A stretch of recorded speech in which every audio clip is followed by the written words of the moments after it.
Welcome to Making a Murderer, Rubberducky YouTube channel. Oh my golly, the next couple days, the rest of this week, you guys are your jaw's gonna be hitting the floor. Okay, we find some stuff in this. Welcome to RD Making a Murderer, Daily MaM Reading. We're doing CASO, and this is part 53. Stay tuned, folks. Page 521. Type of activity, removal of seats from Teresa's vehicle, RAV4. Date of activity 02/28/06. Reporting officer investigator John Dietering. Documents generated none. On 02/28/06, I, Dietering, along with the other members of the Calumet County Sheriff's Department, did remove the two bottom seat cushions from the front portion of Teresa Halbach's RAV4. This activity took place at the Calumet County Highway Department shop located on Chestnut Street in Chilton. Teresa's vehicle has been removed from a storage facility in the Chilton area and transported to the highway shop by Scott's Towing. I personally did remove the two bottom seat cushions as well as areas of carpeting and insulation material from the front passenger portion of the Toyota RAV4. The carpet and insulation were located immediately under the two lower front seat cushions. For details concerning times on this activity, please see the report of Investigator Wiegert. Investigation continues. John Dietering, Investigator, Calumet County Sheriff's Department. Page 522. Type of activity, examination of Halbach vehicle. Date of activity 02/28/06. Reporting Officer Investigator Mark Wiegert. On 02/28/06, I, Investigator Wiegert, along with Investigator Dietering, Investigator Steyer, and Sergeant Tyson, went to the storage area where Teresa Halbach's vehicle is stored. At approximately 12:29 hours, the storage shed was opened by Sergeant Tyson, and her vehicle was loaded on a flatbed from Scott's Towing. At 12:33 hours, the storage shed number 7 was secured by Sergeant Tyson. At 12:34 hours, we were en route to the highway shop.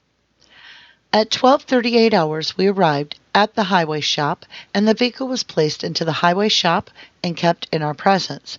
It should be noted there was nobody from the highway department allowed in the area in which the examination was to occur.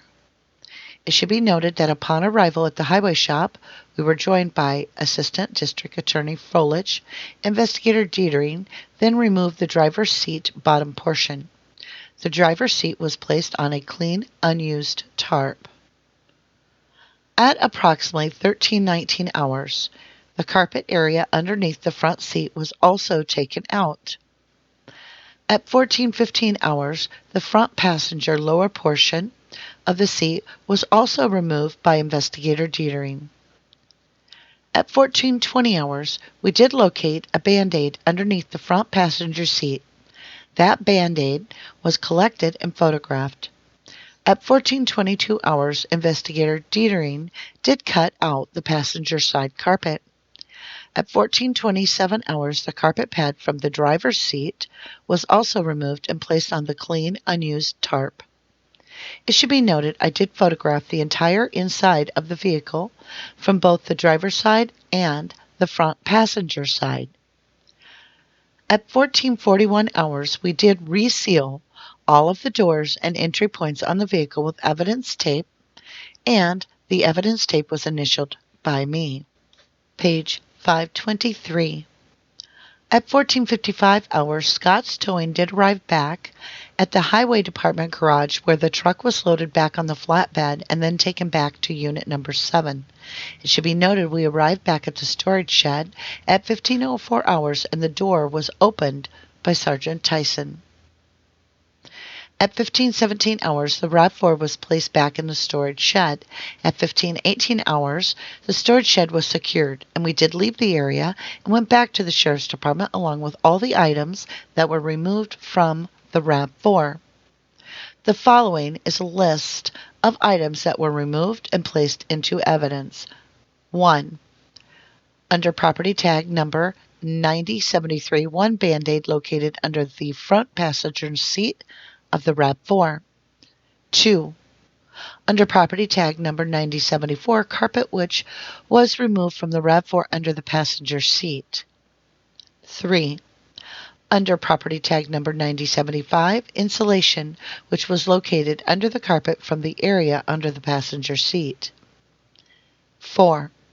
Under property tag number 9076, carpet which was taken from underneath the driver's seat. 5. Under property tag number 9077, carpet insulation from the RAV4 removed from underneath the driver's seat. 6. Under property tag number 9078, lower portion of the passenger seat from the RAV4. 7. Under property tag number 9079, lower portion of driver's seat from the RAV4. All items were transported back to the Sheriff's Department and secured in the evidence room. Investigation continues. Investigator Mark Wiegert, Calumet County Sheriff's Department. Page 524. Type of activity, receipt of trace evidence, unit examination on Halbach remains. Date of activity, 02/28/06. Reporting officer, Investigator Mark Wiegert. On 02/28/06, Investigator Wiegert of the Calumet County Sheriff's Department received confidential report of laboratory findings from analyst Kenneth B. Olson from the Wisconsin State Crime Lab.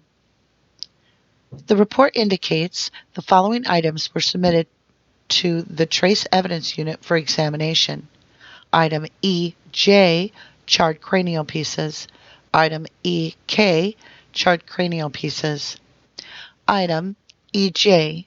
had one piece of charred skull that was labeled suspected entrance defect. Elemental analysis was performed on the suspected entrance defect and other areas of the charred bone. Traces of lead metal were detected on one area of the exterior surface of the suspected entrance defect. The source of the lead metal could not be determined. Item EK was not examined. For more information on this, please see Laboratory Findings Report, which will be included with this. Investigation continues. Investigator Mark Wiegert, Calumet County Sheriff's Department. Page 525. Type of activity, interview of Brendan R. Dassey. Date of activity, 03/01/06. Reporting officer, Investigator Mark Wiegert. On 03/01/06, approximately 9:50 a.m., Investigator Mark Wiegert of the Calumet County Sheriff's Department, along with Special Agent Tom Fassbender from the Department of Criminal Investigation. Agent Fassbender did contact Barb Yonda, who would be Brendan's mother, on her cell phone. Agent Fassbender requested Barb's permission to speak with Brendan. Barb did grant him permission to speak with Brendan. Agent Fassbender also informed Barb that we would like to transport Brendan to the Manitowoc County Sheriff's Department, where we could do a taped interview. Again, Barb agreed to allow us to do that. At approximately 10 o'clock a.m., we did arrive at the Mishcot High School. We did meet with the Dean of Students and informed him of our wish to meet with Brendan, and he told him we had permission to take Brendan to the Manitowoc County Sheriff's Department in order to speak with him. At approximately 10:05 a.m., Brendan did present himself in the office area of the high school. We asked Brendan to then go with us to the squad car, which was parked immediately in front of the Mishcot High School. At this point, an audio tape recording was activated. At approximately 10:10 a.m., I did read Brendan his Miranda rights from the Warning and Waiver of Rights form, which will be included in this report. Brendan stated he understood his rights and also stated he wished to speak with us. We informed Brendan that we were going to go to the Manitowoc County Sheriff's Department, and Brendan agreed with that decision. It should be noted that Brendan did sign the Waiver of Rights form and also initialed both areas, which I had read to him. After leaving the high school, we did speak with Brendan about a pair of jeans, which we had previously learned about that had what appeared to be bleach stains on them. We asked Brendan if anybody was at his residence. Brendan stated that he did not believe so. but the residence would be open. We then asked Brendan if it would be okay to go to his residence and retrieve the jeans. Brendan agreed to go with us to his residence and retrieve the jeans. At approximately 10:18 a.m., we did arrive at Brendan's residence on Avery Road, where Brendan and Agent Fassbender went inside the residence. It should be noted at that time I did receive a phone call and was unable to go into the residence with Brendan and Agent. Page 526. Fassbender. At approximately 10:21 a.m., Agent Fassbender and Brendan did come out of the residence, and Agent Fassbender had a pair of blue jeans that had several stains on them, which appeared to be possibly bleach stains. The jeans were put in the Agent Fassbender's trunk and secured there. After leaving Brendan's residence, we did go back en route to the Manitowoc County Sheriff's Department. It should be noted that while en route to the Manitowoc County Sheriff's Department, we did offer to stop for food or drink. However, Brendan indicated he did not wish to do so. At approximately 10:43 a.m., we did arrive at the Manitowoc County Sheriff's Department and were allowed inside by Detective Rimmaker, who took us up to an interview room. Upon arrival in the interview room, I did remind Brendan about his Miranda rights, and he indicated he still wished to speak with us. At this time, the audio portion of the recording was turned off because there was an audio and visual recording that was taking place inside the interview room. The following will be a transcript of the audio and videotape portion of the interview with Brendan R. Dassey. Wiegert. Brendan, I'm just going to read you this form. It's your Miranda rights, and then we'll talk about that a little bit, okay? The law requires you be advised of the following rights. You have the right to remain silent. Anything you say can and will be used against you in court. You have the right to consult a lawyer and have him present with you while you are being questioned. If you can't afford to hire an attorney, one will be appointed to represent you before any questioning. You have the right to stop answering questions at any time. Uyghur. Now, you got to speak up so this thing picks up your voice, okay? I just got 2 questions to ask you from there. Do you know and understand each of these rights? Your rights, which I've explained? Brennan, yeah. Uyghur. Understanding these rights, do you want to talk with us? Brendan, yeah. Page 527. Uyghur, okay. And I'm gonna sign here, and I need you to sign by the X. Phone rings. Uyghur, apparently speaking on the phone. Hello, call Dietering. I can't talk right now. Fassbender, thank you, Brendan. Uyghur, all right. So like I told you, we're going to take a ride over to the Manitowoc Sheriff's Department. They've got a nice quiet room there where no kids running in and out and stuff. So, and if you play it right, who knows, maybe we'll get you back as soon as we can. If we all get over there as soon as we can. I'm just going to have you initial actually also here and here, also that I read you those, and then that you agreed to talk with us, okay? Pause. All right. Fassbender. I think we told you, Brendan. We talked to your mom, and mom is okay with this and good with this, and she just wants to talk to you when we're done. Uyghur. One question I had for you real quick, Brendan, is those jeans that Tom had talked to you about the other night with the bleach stains on them. Do you still have those? Brendan, yeah. Uyghur, where are those? Brendan, they're at my house. Uyghur, do you know where in your house they would be? Brendan, yeah. Uyghur, where would they be? Brendan, they're by the kitchen table. Uyghur, by the kitchen table, like laying on the floor or on a... Brendan, I looked at him and then put him on a chair. Page 528. Uyghur, they're sitting on a chair at the kitchen table? Brendan, yeah. Uyghur, okay. Is anybody at your house right now? Brendan, not that I know of. I think Bobby was there, but he left. Wigert, is your house locked? Brendan, Wigert, no.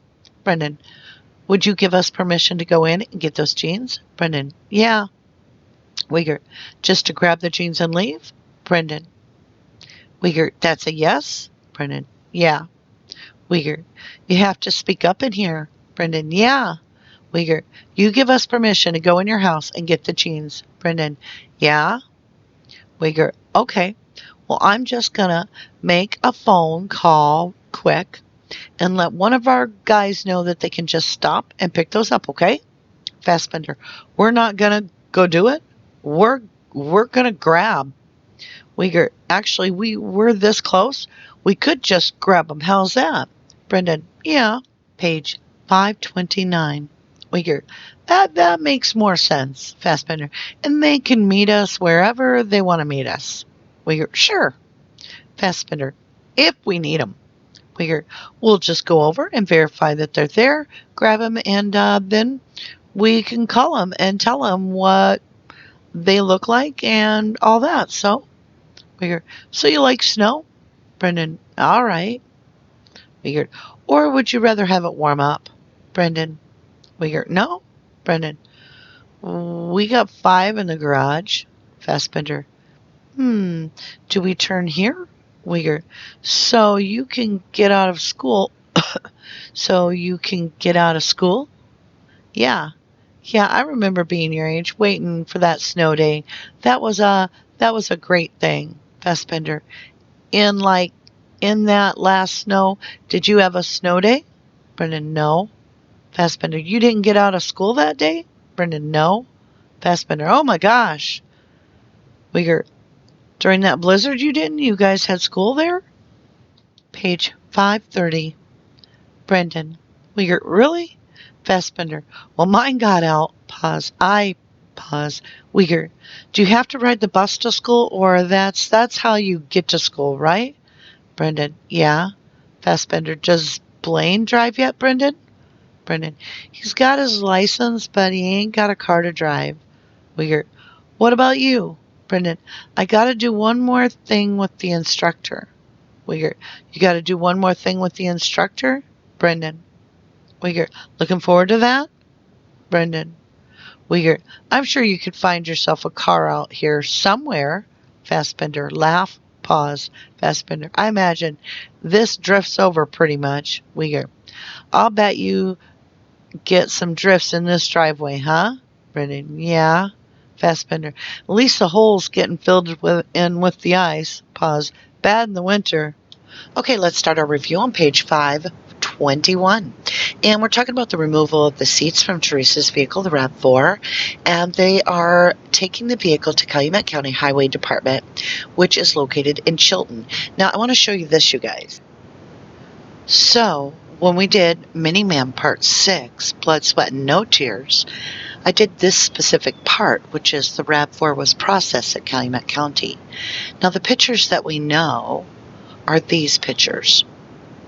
And these are the pictures that everybody in the world has believed has been the crime lab. But look, we're missing a lot.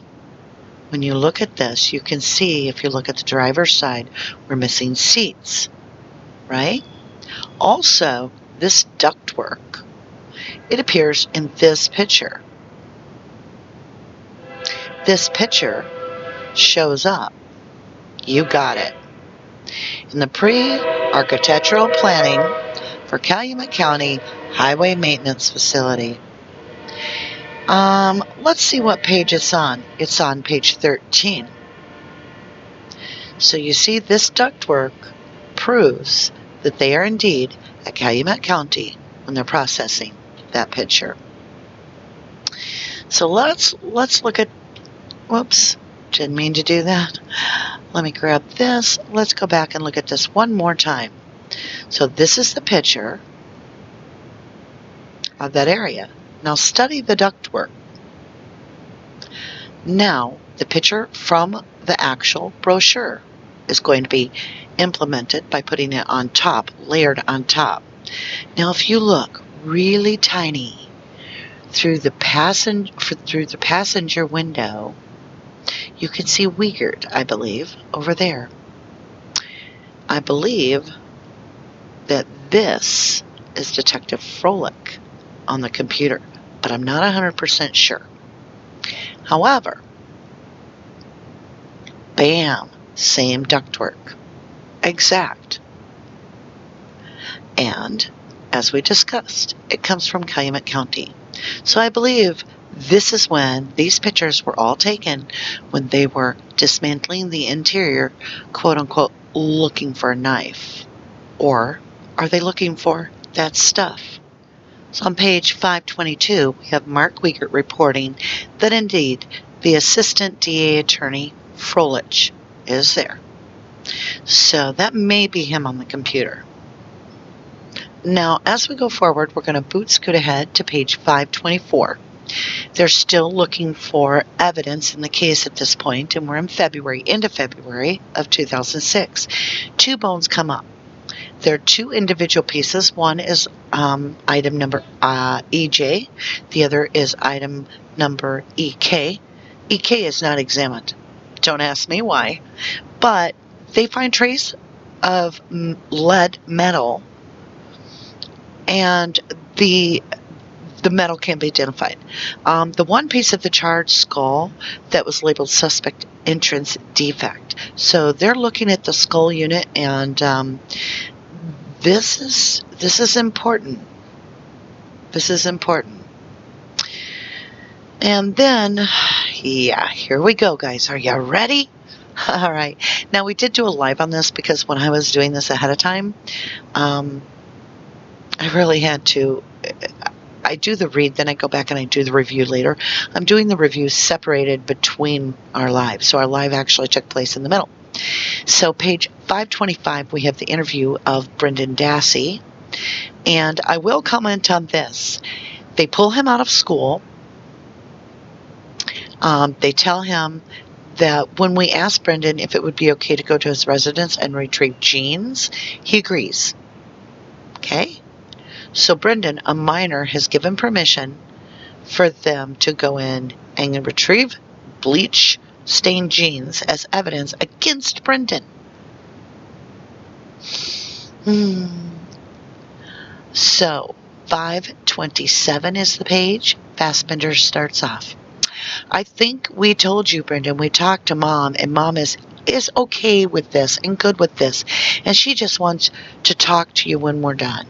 Okay, so right off the bat, Brendan's being told that his mother is good with all that's been going on, that it's a green light. Wiegert jumps right in with both feet and talks about the bleach-stained pants. Do you still have them? Brendan tells him, yeah, they're at his house. They're by the kitchen table. Wiegert jumps in on page 528 and says, oh, okay. Is anybody at your house right now? Why does he want to know that? Because they're going to go whether there's anybody there or not, right? He asked him, well, is your house locked? This sounds so shady. Very suspect. Brendan, would you give us permission to get those jeans? Just to grab the jeans and leave? Brendan says, yeah. You have to speak up. Brendan says, yeah. You give us permission. I mean, they just overstate it. You give us permission to go in your house and get the jeans. Brendan, yeah. Oh, yeah, they're trying to make sure legally that they can do it.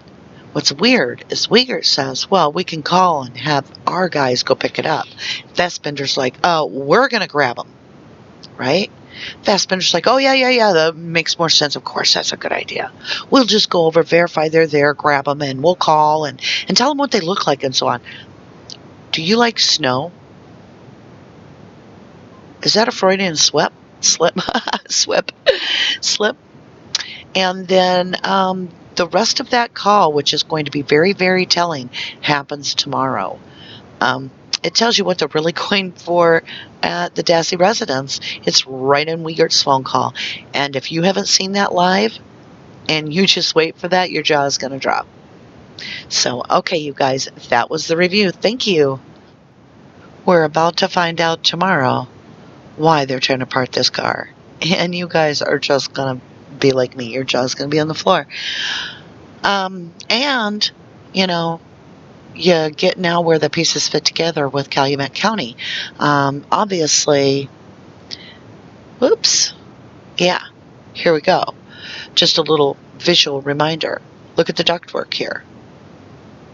And that looks like weird. And this is the ductwork in the picture of the Calumet County. So this is when they tore it apart. You can see seats are missing, all kinds of stuff. What are they really looking for, you guys? Well, we're going to find out tomorrow, most likely. So I want to thank you all for being supportive, staying tuned, supporting Brendan, hoping for a contingency of some kind or something that gets him out of this mess, and always staying strong for Steven as well. Appreciate that very much. And those that couldn't attend the rally sure gave it their all at home. So hats off to all of you, whether you went to the rally, you supported the rally, whatever you did. It's just keeping Steve and Brendan in the light, and you got it. The world is watching. So if you didn't do the crime, you shouldn't do the time. Thank you and have a wonderful evening.